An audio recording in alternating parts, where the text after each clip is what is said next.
In this King Arthur Legends Rise video, we're going to be taking a look at the new free-to-play turn-based RPG set in a beautiful and reimagined Arthurian world.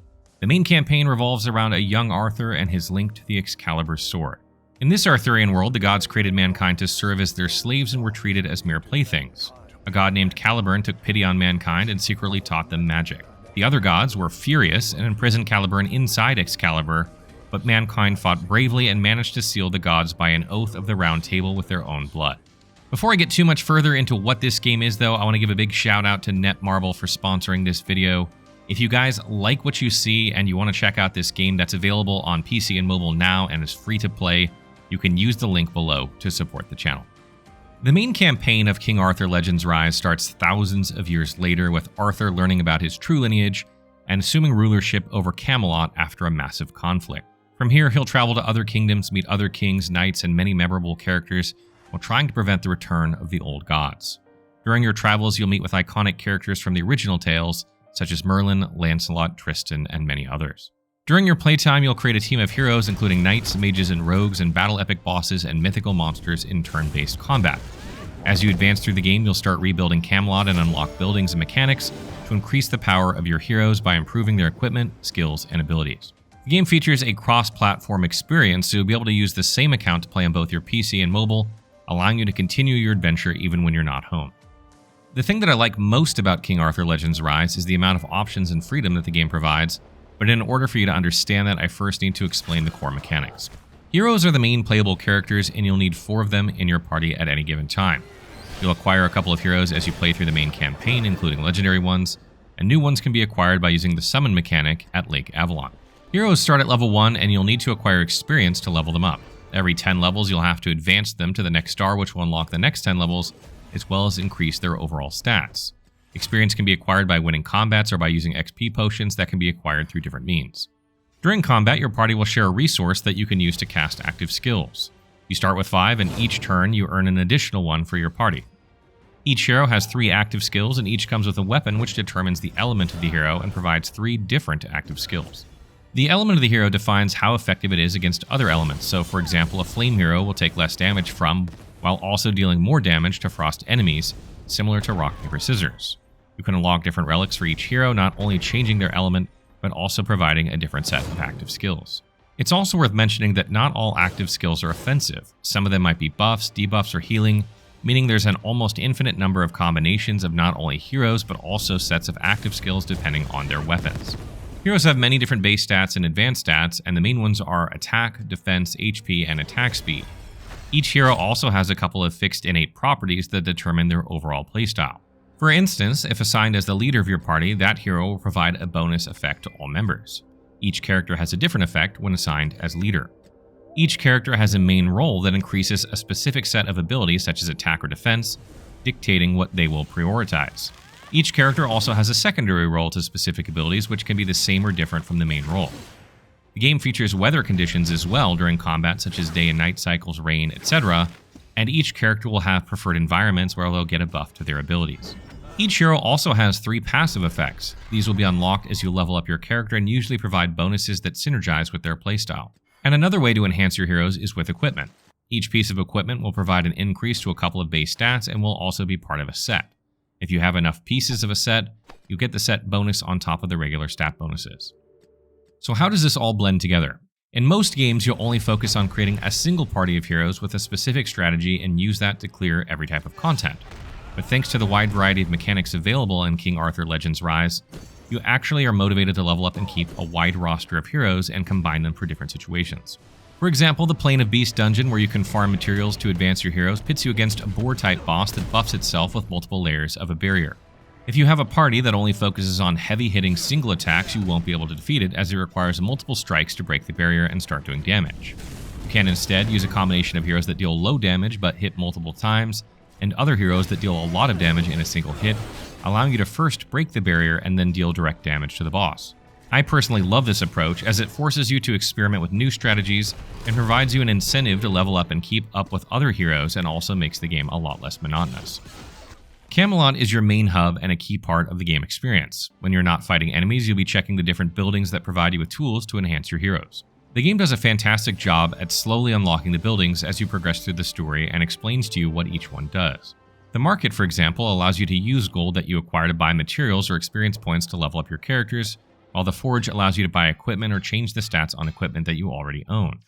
The Plaza Fountain will slowly generate XP potions as time passes, and the Mage's Tower will generate material.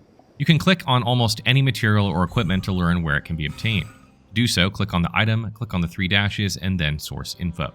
Many game mechanics can't be accessed without unlocking its required building, and some of these buildings are not unlocked until after you complete the main story. I personally like this, as it always felt like I was discovering something new even after playing for many hours.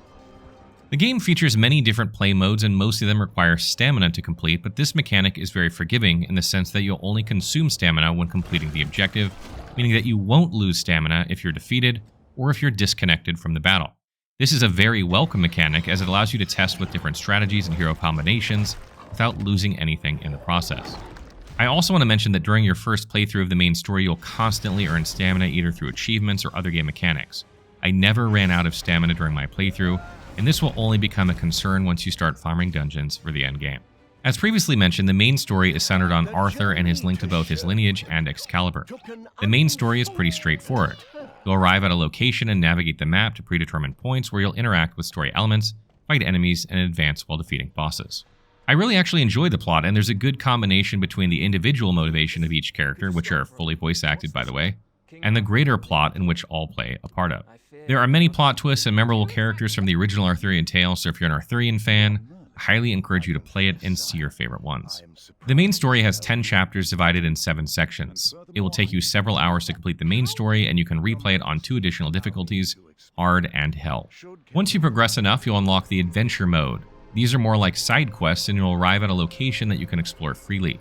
In each location, you'll need to find hidden chests, solve small puzzles, defeat enemies, and find lore elements. This mode doesn't require stamina and provides a lot of useful materials and currencies. The side stories allow you to learn more about the world, so I highly recommend that you try them and uncover every little secret. Another feature that I really enjoyed are the game's dungeons that you can access from the restricted areas section in Camelot. Here you'll find a variety of dungeons, each of them designed to farm a specific type of resource, also with a specific type of enemy to defeat. For example, the power-up dungeon allows you to farm resources related to upgrading heroes. As previously mentioned, in the Plane of Beasts dungeon, you'll face off against a boar that puts up a barrier that you need to destroy before dealing direct damage to the boss, and while in the Burning Land dungeon, you'll face off against a boss that has very high HP and deals dot damage, which requires your team to sustain a prolonged fight. The Equipment dungeon allows you to farm for specific equipment set pieces while pitting you against a boss that constantly buffs itself and becomes more powerful as the fight goes on. You can click on each of the bosses to get additional information on their mechanics and the recommended heroes and abilities that you can use to defeat them. The reason why I enjoy this system is because it gives you the freedom to farm the content you like while also providing many different activities. If you feel like you're getting tired of repeating the same combat style all the time, you just need to switch into a different dungeon to change it up. I also like to keep track of a couple of different hero teams for each situation because of this. There are 2 main online features in this game. One is the clan and the other one is the Colosseum, which acts as a PvP arena. There are a couple different clan activities such as clan missions that each clan member must complete on their own, like for example clearing a dungeon X amount of times, and also clan raids where you fight a boss to accumulate damage until it's defeated. The PvP arena places you with a group of people on your same bracket. You can set up a defense team and then face another player defense team. If you win enough battles, you'll advance in rank and earn rewards. King Arthur Legends Rise is completely free to play with no content restricted behind any type of paywall. You can access the complete length of the main story and side stories, and you'll also earn a lot of crystals, which are the premium currency of the game, by just playing and completing different tasks. After a fixed period of time, you'll earn a free hero roll ranging from common to rare, and you'll slowly regenerate stamina, as well as earning experience and materials from your city buildings. New heroes and relics can be acquired in the summoning pool at Lake Avalon. You'll often acquire summoning tickets by just playing the game, or you can also spend crystal for the summon. There are more methods to acquire specific rewards, such as the power-up guide that provides you with daily, weekly, and monthly missions that you can complete to earn various rewards. The Royal Road gives you a lot of useful free items while also guiding you through the game's mechanics. There's also plenty of free events that provide you with free stuff for completing tasks, such as earning gold, completing arena events, completing story events, and more.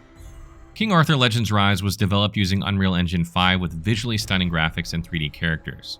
This can be appreciated during boss fights where you can sometimes see huge enemy models that are very detailed and polished, transforming into an epic experience. You can also inspect the hero models from the hero screen, and I must confess that I spent a good amount of time just appreciating how good some of them look. The game runs very smooth on PC, and I never experienced any type of crash or bug in my playtime so far. Final thoughts. King Arthur Legends Rise is honestly a pretty engaging game that has something for both casual players that like to slowly progress while enjoying a chill experience, and for more advanced players that enjoy experimenting with different combinations and grind to create the ultimate Arthurian roundtable party. If you're a fan of the Arthurian world, or you want to have something that you can dedicate a couple hours to at home and then be able to keep grinding while you're at work or study away from your house, then King Arthur Legends Rise might be worth your time. As I mentioned earlier, the game is currently out now for PC and mobile devices, and if you want to pick it up and support the channel, you can use the link below to download the game and try it for free.